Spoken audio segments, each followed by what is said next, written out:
जय हिंद दोस्तों, मैं इनकेत कुमार बिहार कृषि कॉलेज सबौर भागलपुर से एग्री गाइडेंस की इस यूट्यूब चैनल में आप लोगों का स्वागत करता हूं। तो आज की इस वीडियो में हम लोग बात करेंगे वीट कल्टीवेशन, मतलब कि गेहूं की खेती। कि गेहूं की खेती से कौन कौन से इम्पोर्टेंट प्रश्न हैं जो कि बीसीसी के एग्ज़ाम में और अदर भी जो कम्पिटिटिव एग्ज़ाम होते हैं उनसे पूछे जाते हैं।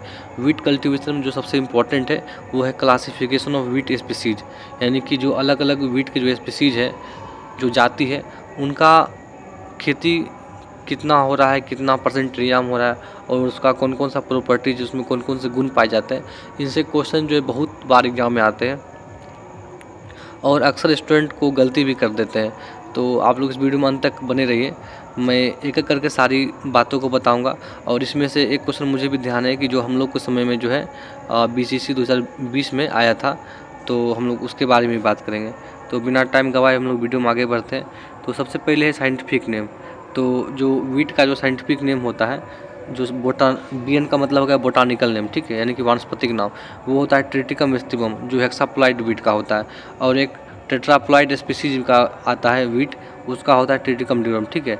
लेकिन अगर आप लोग से पूछा जाए कि गेहूं का साइंटिफिक नेम या बोटानिकल नेम, तो ट्रिटिकम स्टिवम ही लगाना है, ठीक है। आगे हम लोग बात करते हैं फैमिली। तो इसका फैमिली है पोएसिया ग्रेमनी, बहुत इंपॉर्टेंट है। इसका फैमिली क्या है? पोएसिया ग्रेमनी। अगर हम बात करें क्रोमोजोम नंबर की, कि जो है क्रोमोजोम नंबर कितना होता है, ठीक है। सीआर का मतलब है क्रोमोजोम नंबर, यानी कि गुणसूत्र की संख्या। तो अगर हेक्साप्लॉइड स्पीसीज है या टेट्राप्लॉइड स्पीसीज या डिप्लॉइड स्पीसीज, ठीक है, तीनों में अलग अलग होता है। हेक्साप्लॉइड स्पीसीज में 2n बराबर 42 होता है, टेट्राप्लॉइड स्पीसीज में 2n बराबर 28 होता है और डिप्लॉइड स्पीसीज में 2n बराबर 14 होता है। अगर पूछा जाए कि आप लोगों की कि गेहूं में बेसिक क्रोमोजोम नंबर, यानी कि बेसिक गुणसूत्र संख्या कितना होता है, उसको हम लोग ऐसे निकाल सकते हैं, जैसे कि 6x बराबर 42 है, ठीक है। तो x जो होता है वो होता है बेसिक क्रोमोजोम नंबर, तो 42/6 हो जाएगा। इसको काटेंगे कितना? 7 आएगा। तो 7 क्या है? 7 जो है बेसिक क्रोमोजोम नंबर है। वही अगर डिप्लॉइड स्पीसीज है तो 7 गुना 2 कर देंगे, टेट्राप्लॉइड स्पीसीज है तो 7 गुना 4 कर देंगे, हेक्साप्लॉइड स्पीसीज है तो हेक्सा मतलब 6, तो 7 गुना 6 कर देंगे, तो इसका क्रोमोजोम नंबर निकल जाएगा। इसको आप लोग को ध्यान रखना, क्योंकि इनसे भी एक बार क्वेश्चन आ चुका है। आगे है ओरिजिन, मतलब कि उत्पत्ति स्थल। इसका जो है उत्पत्ति स्थल कहाँ है? वो है साउथ वेस्ट एशिया, जिसको हिंदी में बोलते हैं दक्षिण पश्चिमी एशिया। इसको जो बोलते हैं किंग ऑफ सीरियल्स, अनाज वाली फसलों की रानी भी गेहूं को कहा जाता है। अगर हम बात करें एरिया की, यानी कि क्षेत्रफल का, तो सबसे अधिक जो क्षेत्रफल जो वर्ल्ड में है वो इंडिया के पास है, सेकेंड चाइना। लेकिन अगर हम बात करें प्रोडक्शन, यानी कि उत्पादन का, तो विश्व में सबसे अधिक गेहूं का उत्पादन जो चाइना करता है, उसके बाद सेकेंड स्थान पर कौन है? इंडिया। इन सभी पॉइंट को आप लोगों को कॉपी में लिख लेना और बार बार पढ़ना, ताकि चीज़ें जो है लंबी समय तक याद रह पाए। अगर हम बात करें कि वर्ल्ड में, तो विश्व में जो है 240 मिलियन हेक्टेयर से अधिक में गेहूं की खेती होती है, जो कि first position in all crops, मतलब कि विश्व में जितने भी क्रॉप की खेती होती है उसमें सबसे अधिक क्षेत्रफल पर गेहूं का खेती किया जाता है। सेकेंड स्थान पर कौन है? धान, ठीक है। तो इस भी पॉइंट को आप लोग याद रखना कि विश्व में सबसे अधिक क्षेत्रफल पर किस क्रॉप की खेती की जा रही है, तो वो हो जाएगा गेहूँ। उसके बाद कौन हो जाएगा? धान, ठीक है। लेकिन अगर हम बात करें इंडिया में कि भारत में सबसे अधिक कौन सी फसल की खेती की जाती है, तो वो है धान। उसके बाद है वीट, यानी कि गेहूँ, ठीक है।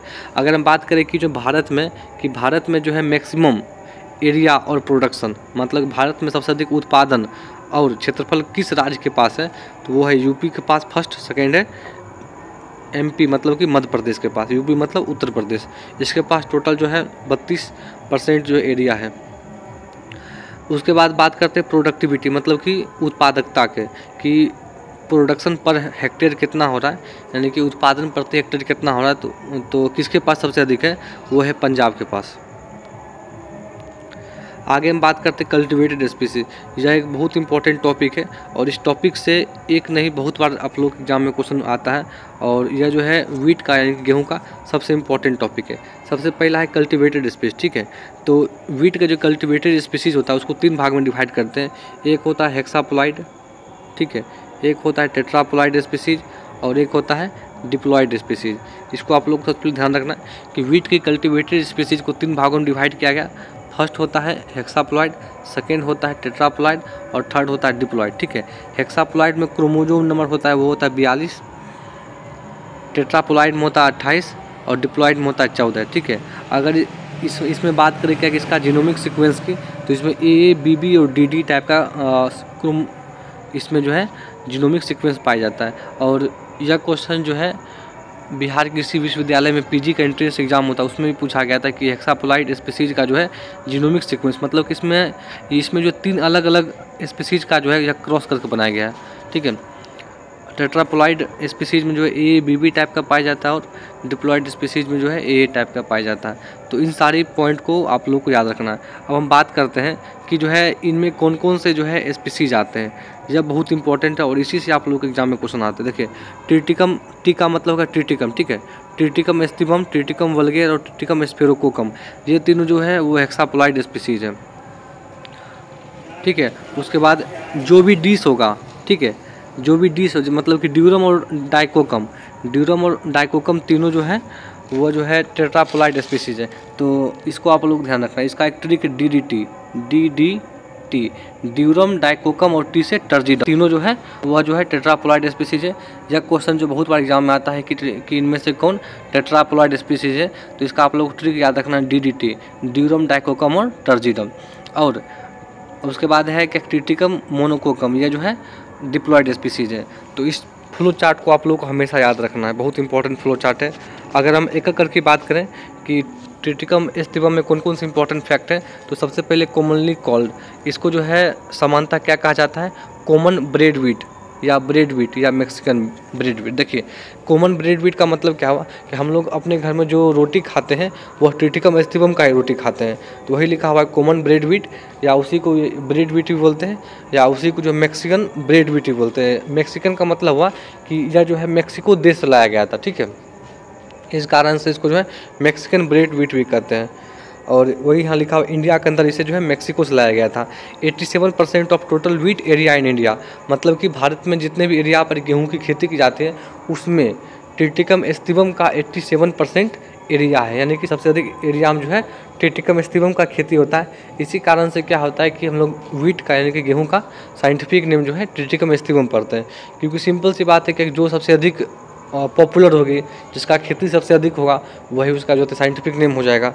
उसके बाद है introduce in India from Mexico by normal E Borlaug, इसका मतलब हुआ कि इसे जो है ना भारत में नॉर्मल ई बॉरलॉग के द्वारा जो है इंडिया में लाया गया था। ठीक है, उसके बाद use for chapati making and bakery, चपाती का मतलब होता है रोटी, ठीक है, इसका उपयोग जो है रोटी बनाने में, बेकरी मतलब क्या कि बिस्कुट उद्योग में इसका उपयोग होता है। Grown in all over the India, अगर पूछा जाए कि व्हीट का कौन सा ऐसा स्पीसीज है जिसकी खेती जो है पूरे भारतवर्ष में होती है, पूरे इंडिया में होती है, तो वह जो है ट्रिटिकम एस्टिवम हो जाएगा। बहुत इंपॉर्टेंट क्वेश्चन है। अगला बात करते हैं हम लोग ट्रिटिकम ड्यूरम के। इसमें जितने भी फैक्ट लिखे गए, जितने भी पॉइंट लिखे गए, सभी पॉइंट बहुत इंपॉर्टेंट है, बहुत इंपॉर्टेंट पॉइंट है, आप लोगों को सभी पॉइंट को लिख के याद कर लेना है। आगे है ट्रिटिकम ड्यूरम।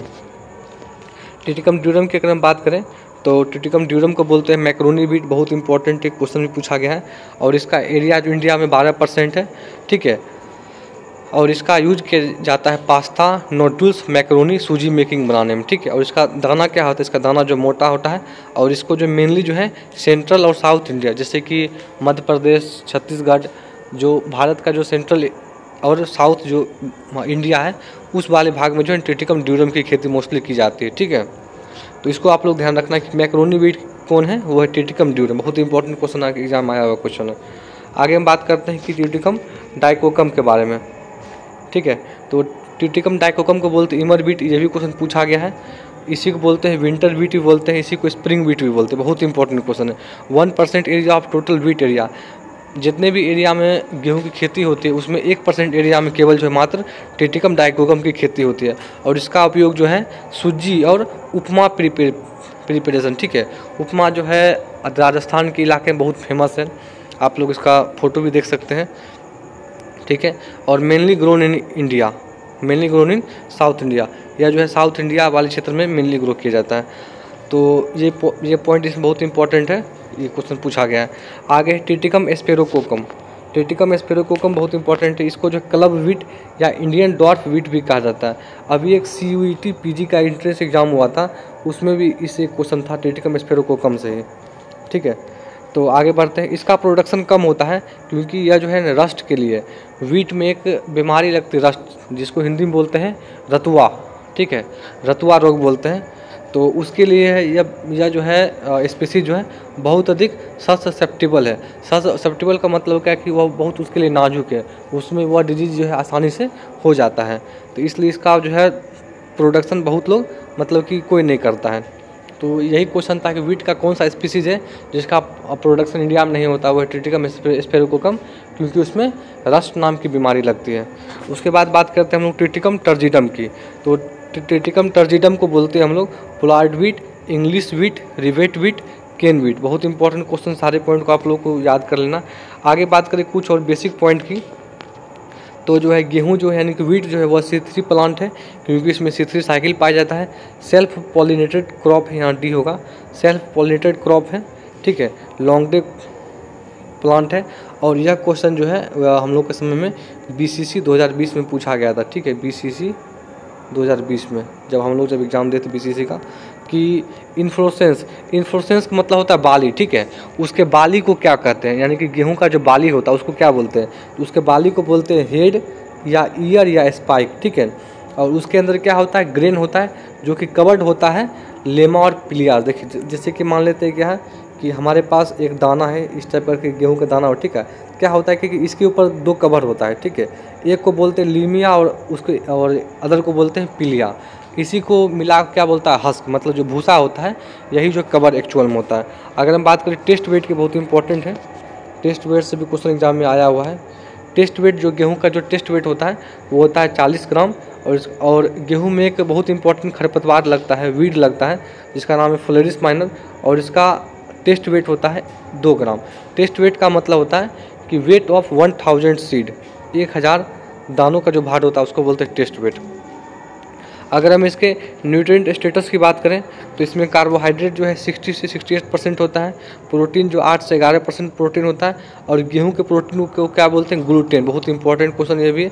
और इसी प्रोटीन के कारण गेहूं जो फूलता है, कभी कभी एग्जाम में भी आता है कि गेहूं में कौन सा प्रोटीन पाया जाता है, वो हो जाए ग्लूटेन प्रोटीन, 8 से 11% तक, ठीक है।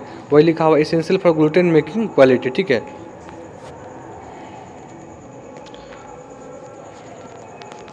उसके बाद अगर हम बात करें कि क्लाइमेट एंड सॉइल की, तो गेहूं एक रबी क्रॉप है, यानी कि टेम्परेट क्लाइमेट का क्रॉप है। इसको कोल्ड और dry climate for growth, but the ripening stage या ग्रेन फॉर्मेशन इसको वार्म क्लाइमेट की आवश्यकता हो। देखिए गेहूं को एक ठंडे जलवायु वाला क्रॉप है, ठीक है, तो इसके जो है ग्रोथ के लिए जो कोल्ड टेम्परेचर, कोल्ड क्लाइमेट चाहिए। लेकिन जब यह इसमें जो है राइपनिंग और ग्रेन फॉर्मेशन स्टेज आता है तो उसमें थोड़ा सा वार्म क्लाइमेट चाहिए, थोड़ा सा गर्म क्लाइमेट चाहिए। अगर हम बात करें ऑप्टिमम यानी कि ऑप्टिमम टेम्परेचर की, तो वो है 20 से 25 डिग्री सी, और इसका जर्मिनेशन जो है 20 से 25 डिग्री सी के बीच हो जाता है। इसमें घी कंसेप्ट आता है। घी कंसेप्ट क्या होता है, जब ठंडा का जब समय आता है तो जो एक्चुअल में जो देसी घी होता है वो जल्दी जमता नहीं है, तो हम क्या करते हैं, उसको एक कटोरा में लेकर छप्पर पर या छत पर उसको जो है रख देते हैं। तो क्या होता है, जब भर रात जब उस पर पड़ता है, अगर वह जम गया, अगर घी जम गया, उसका मतलब होता है कि वह जो है गेहूं के बुआई का समय आ गया, हमको उसमें गेहूं की बुआई कर देनी है। तो गांव में देहात में लोग इसी कंसेप्ट का जो है यूज़ करके गेहूं की खेती का सही समय का पता लगाते हैं। इसको आप लोग ध्यान रखना। उसके बाद है टिलरिंग। देखिए टिलरिंग का मतलब क्या होता है, जब हम गेहूं का एक प्लांट लगाते हैं तो उसके बगल से बहुत सारा प्लांट जो है गुच्छा के रूप में निकल जाता है, तो उसको बोलते हैं टिलर, ठीक है। तो टिलरिंग के लिए इसमें जो है 16 से 20 डिग्री तापमान चाहिए, जो कि इंपॉर्टेंट क्वेश्चन एग्जाम में भी आता है कि गेहूं के किस स्टेज पर कम तापमान की आवश्यकता होती है, वो है टिलरिंग स्टेज। बहुत इंपॉर्टेंट क्वेश्चन है। उसके बाद है ग्रेन फॉर्मेशन। जब इसमें दाना बनता है तो उसमें जो है 23 से 25, अगर एक्यूरेट पूछा जाए तो वो हो जाएगा 23। ये भी क्वेश्चन आता है कि suitable temperature for grain formation is 23 degree C in wheat, यानी कि गेहूँ में। अगर हम बात करें सॉइल की, इसमें मिट्टी की, तो इसमें जो है लोमी, क्ले लोम या एलुवियल सॉइल जो कि यूपी में पाया जाता है, इस प्रकार की मिट्टी इसके लिए बहुत ही सूटेबल है। तो आज की इस वीडियो में इतना है। इसमें जो सबसे इम्पोर्टेंट चीज़ है वो है क्लासिफिकेशन ऑफ वीट स्पीसीज, उसको आप लोगों को याद कर लेना है। अगर आप BCC या कोई भी CUT या कोई भी एंट्रेंस एग्जाम दे रहे हैं तो आप, मैं जो पढ़ा रहा हूँ उससे पढ़ें। उसके बाद आप लोग के पास जो भी किताब है उससे आप जो है गेहूं के क्वेश्चन को जो मारें, आप लोग को सभी क्वेश्चन जो है बन जाएंगे, और कोई भी एग्ज़ाम नहीं होगा जिसमें जो मैं पढ़ा रहा हूँ उससे एक सिंगल क्वेश्चन भी उस टॉपिक से बच जाए। तो आज की इस वीडियो में इतना ही। अगर आप हमारे चैनल पर नए हैं तो हमारे चैनल एग्री गाइडेंस को सब्सक्राइब कर लें, वीडियो को लाइक करें और अपने दोस्तों को भी शेयर करें। वीडियो को देखने के लिए बहुत बहुत धन्यवाद।